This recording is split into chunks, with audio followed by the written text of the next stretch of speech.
আসসালামু আলাইকুম, স্বাগতম জানাচ্ছি জনপ্রিয় শিক্ষা বিষয়ক ম্যাগাজিন গ্লোবাল অ্যাফেয়ার্সের জুন 2023 থেকে সাম্প্রতিক এমসিকিউ এবং সাম্প্রতিক সাধারণ জ্ঞানের প্রশ্নোত্তর দেখার জন্য।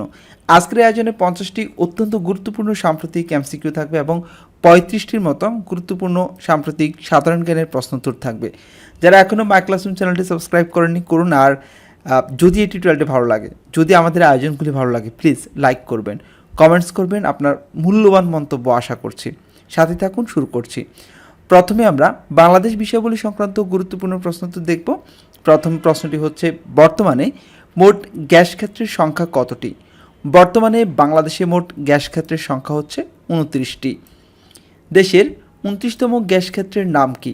এর নাম হচ্ছে ইলিশা 1। সম্প্রতি এশিয়ার প্রথম শহর হিসেবে ঢাকা উত্তর সিটিতে নিযুক্ত চিফ হিট অফিসার কে? বুশরা আফরিন। সঠিক উত্তর ক। দেশের ইতিহাসে বন্দরে ভেড়া সবচেয়ে বড় জাহাজ এমভি আউসোমারো কোন দেশের পতাকাবাহী জাহাজ? এটি পানামার পতাকাবাহী জাহাজ। সঠিক উত্তর হচ্ছে খ। দেশে বর্তমানে কতগুলো স্থলবন্দর রয়েছে? বর্তমানে বাংলাদেশে 24টি স্থলবন্দর রয়েছে। 2023 সালে কততম রবীন্দ্র জয়ন্তী পালিত হয়? 162তম রবীন্দ্র জয়ন্তী পালন করা হয় 2023 সালে। মেট্রো রেলের নিরাপত্তা নিশ্চিতে এমআরটি পুলিশ ফোর্স অনুমোদন লাভ করে কবে? এমআরটি পুলিশ ফোর্স অনুমোদন লাভ করে 30 এপ্রিল 2023 সালে। 2023-24 অর্থ বছরের বাজেট কততম বাজেট? এটি 52তম বাজেট।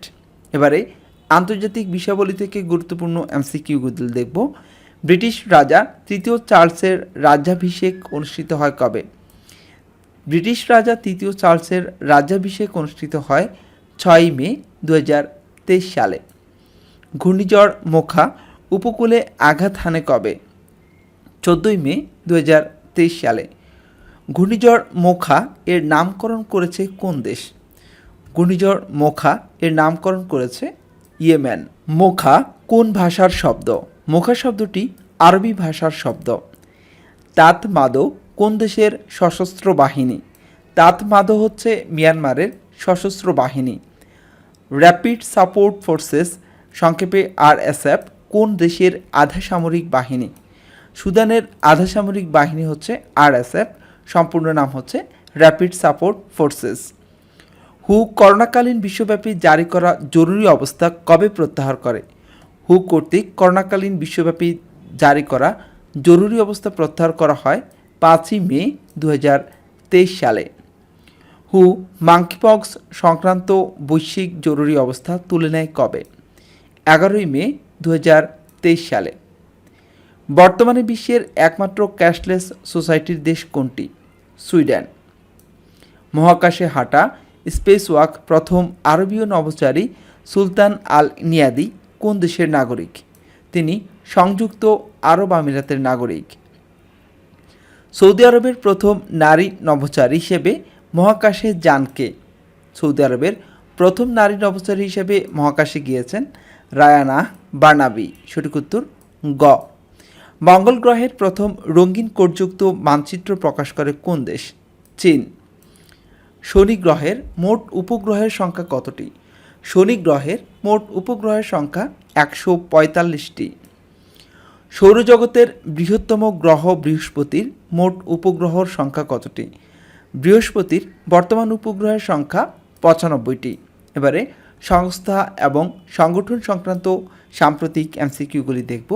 নিউ ডেভেলপমেন্ট ব্যাংক সংক্ষেপে এনডিবি এর বর্তমান সদস্য দেশ কতটি? এনডিবি এর বর্তমান সদস্য দেশ হচ্ছে 8টি।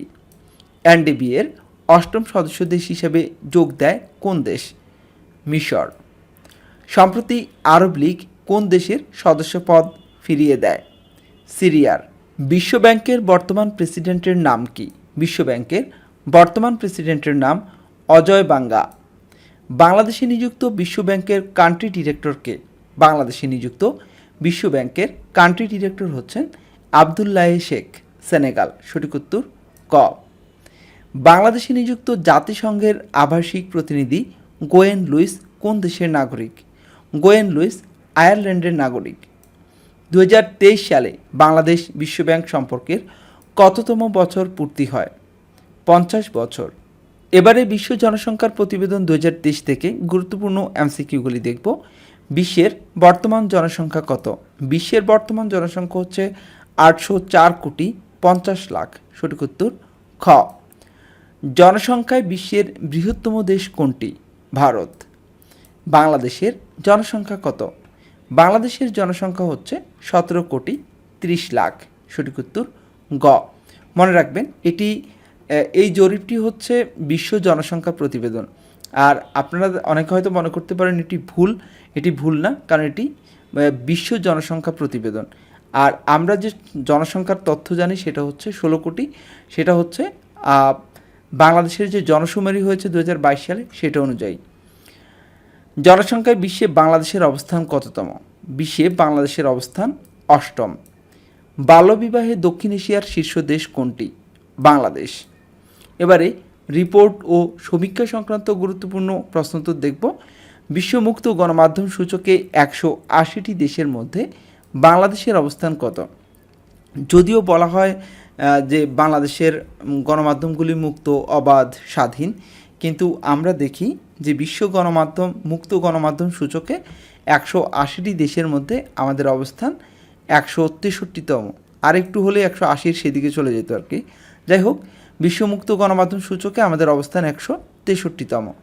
বিশ্বমুক্ত গণমাধ্যম সূচকের শীর্ষ দেশ হচ্ছে নরওয়ে। বার্ষিক দুর্দশা সূচক HAMI অনুসারে বিশ্বের সবচেয়ে দুঃখী দেশ কোনটি? দুঃখী দেশ হচ্ছে জিম্বাবুয়ে।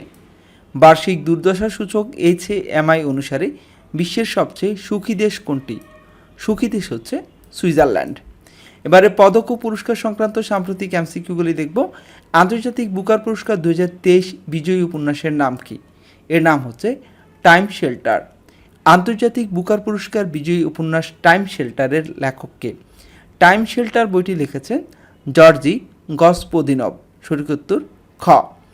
76তম কান চলচ্চিত্র উৎসবে পাম ডিওর অর্থাৎ স্বর্ণ পাম জয় করেন কে? জাস্টিন ত্রিয়েত। সঠিক উত্তর ক। বাংলা একাডেমির নজরুল পুরস্কার 2023 লাভ করেন কে? নজরুল পুরস্কার 2023, যেটি বাংলা একাডেমি কর্তৃক প্রবর্তিত, এটি লাভ করেন শাহিন সামাদ। এবারে খেলাধুলা সংক্রান্ত সাম্প্রতিক এমসিকিউগুলি দেখব। দাবায় নতুন বিশ্ব চ্যাম্পিয়ন কে?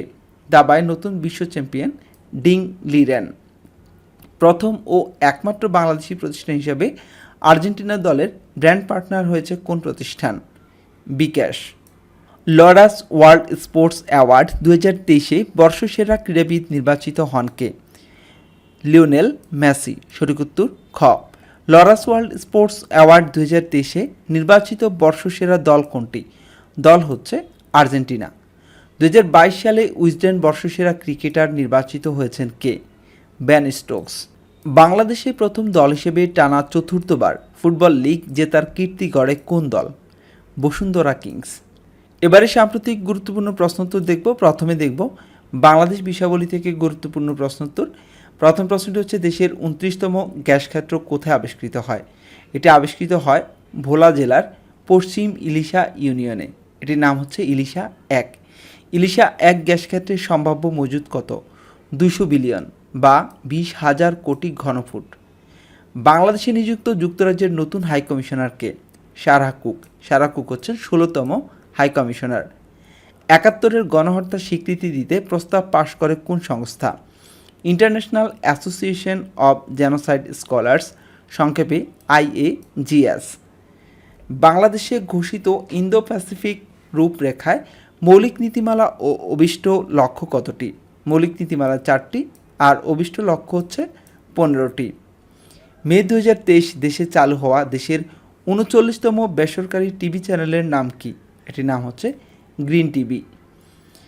গাজীপুর সিটি কর্পোরেশনের বর্তমান মেয়রের নাম কি? জায়েদা খাতুন। নির্বাচন কমিশনে নিবন্ধিত সর্বশেষ রাজনৈতিক দল কোনটি?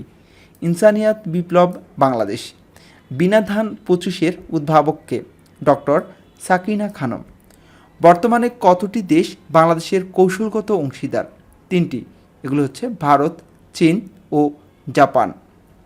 দেশের ইতিহাসে বন্দরে ভেড়া সবচেয়ে বড় জাহাজের নাম কি? এর নাম হচ্ছে এমবি আউসোমারো, যার দৈর্ঘ্য হচ্ছে 229 মিটার এবং গভীরতা 12.5 মিটার। দেশের প্রথম ও একমাত্র জলহস্তী কঙ্কাল তৈরি করে কোন বিশ্ববিদ্যালয়? পটুয়াখালী বিজ্ঞান ও প্রযুক্তি বিশ্ববিদ্যালয়। 2021-22 অর্থবছরে বাংলাদেশের সবচেয়ে বেশি প্রবাসী আয় অর্জন করে কোন দেশ থেকে? সৌদি আরব থেকে।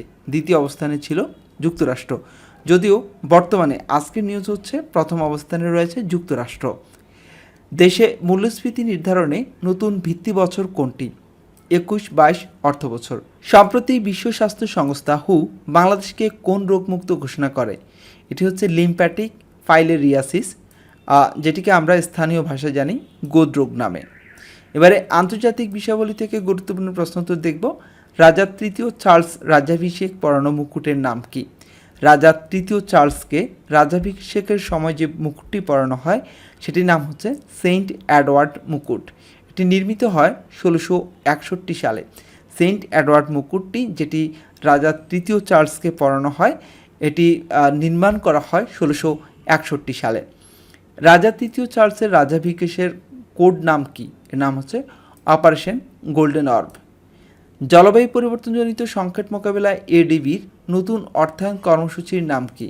এর নাম হচ্ছে innovative finance facility for climate in Asia and the Pacific, সংক্ষেপে IFCAP। বিশ্বের প্রথম অনুমোদনপ্রাপ্ত RSV টিকার নাম কি? এর নাম হচ্ছে RXV। সম্প্রতি মানব মস্তিষ্কে চিপ বসানোর অনুমতি পেয়েছে কোন প্রতিষ্ঠান? নিউরালিঙ্ক। 2024 সালে মুসলিম বিশ্বের সাংস্কৃতিক রাজধানীর নাম কি? Marrakesh, Morocco. এবারে সংস্থা ও সংগঠন সংক্রান্ত প্রশ্ন উত্তর দেখব। জাতিসংঘের শরণার্থী সংস্থা UNHCR এর বর্তমান প্রধানের নাম কি? Filippo Grande. 49তম G7 শীর্ষ সম্মেলনে 2023 সালে কোথায় অনুষ্ঠিত হবে? Hiroshima, Japan. ঢাকায় ষষ্ঠ ভারত মহাসাগরীয় সম্মেলন IOC অনুষ্ঠিত হয় কবে? 12 থেকে 13 মে 2023 সালে। 19 মে 2023 আরব লীগের 32তম শীর্ষ সম্মেলন কোথায় অনুষ্ঠিত হয়? রিয়াদ, সৌদি আরব। এবারে রিপোর্ট ও সমীক্ষা সংক্রান্ত প্রশ্ন তো দেখব। 2022 সালে বিশ্বে বাস্তুচ্যুত হওয়া মানুষের সংখ্যা কত? 2022 সালে এক বছরে বিশ্বে বাস্তুচ্যুত হয়েছেন 7,10,00,000-এরও বেশি মানুষ। বিশ্বব্যাংকের লজিস্টিক্স পারফরম্যান্স সূচকে শীর্ষে রয়েছে কোন দেশ? সিঙ্গাপুর। লজিস্টিক পারফরম্যান্স সূচকে বাংলাদেশের অবস্থান কততম? বাংলাদেশের অবস্থান 88তম। যদিও আমরা কখনো কখনো বাংলাদেশে আর সিঙ্গাপুরকে এক করে ফেলি, আমরা মনে করি যে আমরা সিঙ্গাপুর হয়ে গেছি, কিন্তু আমরা কোথাও কোথাও কোনো বিষয়ে যখন পার্থক্য দেখি তখন দেখি সিঙ্গাপুর রয়েছে প্রথমে 1 নম্বর অবস্থানে আর বাংলাদেশ রয়েছে 88তম অবস্থানে। ত্রৈমাসিক শ্রমশক্তি জরিপে 2023-এর তথ্য মতে দেশে মোট শ্রমশক্তির সংখ্যা কত? প্রায় 7,37,00,000। আর বেকার রয়েছে 2,59,00,000। এর মধ্য থেকে সম্ভবত 2 জন কমছে। একজন হচ্ছেন মুক্তা সুলতানা, যিনি সম্প্রতি সার্টিফিকেট পুড়িয়ে ফেলেছেন। আরেকজন হচ্ছেন কিশোরগঞ্জের কোনো একজন যুবক, যিনিও সার্টিফিকেট পুড়িয়ে ফেলেছেন।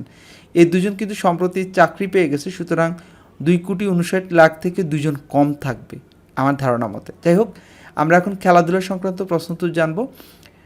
আপনারা কেউ আবার মুক্তা সুলতানের মতো সার্টিফিকেট পুড়ে ফেলেন না, তাহলে এখন আর বোধহয় চাকরি হবে না। প্রথম 2 জনের হয়ে গেছে, আর হওয়ার সম্ভাবনা নাই। যাচ্ছে এবার খেলাধুলার প্রশ্ন উত্তরে। ফোর্বসের প্রকাশিত তালিকা অনুযায়ী বিশ্বের সর্বোচ্চ পারিশ্রমিকপ্রাপ্ত অ্যাথলেট কে? Cristiano Ronaldo. ফিফা বিশ্বকাপ 2026-এর স্লোগান কি? We are 26।